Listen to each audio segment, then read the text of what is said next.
So రాబోయేటువంటి year 2026. 2026 total add చేయండి. 2+2+6 ఎంత అండి? టోటల్ 10.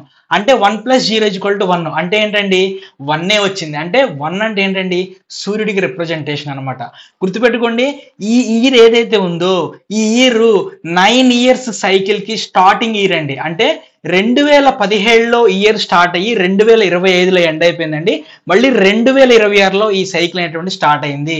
అంటే ఈ ఇయర్ యొక్క యూనివర్సల్ ఎనర్జీ 1 అండి. 1 అంటే ఎవరండి? సూర్యుడు. సూర్యుడు అంటే ఎవరండి? రాజు.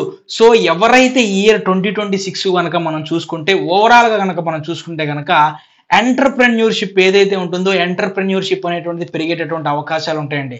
జనాలలో బిజినెస్ చేయాలనేటువంటి ఆలోచనలు, ఎంటర్‌ప్రెన్యూర్‌గా ముందుకెళ్ళాలనేటువంటి ఆలోచనలు అనేటువంటివి చాలా ఎక్కువగా ఉంటాయండి. ఎందుకంటే యూనివర్సల్ ఎనర్జీ అనేటువంటిది టోటల్ 1 కాబట్టి.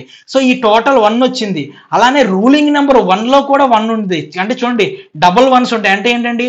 డబుల్ ఎనర్జీ అనమాట.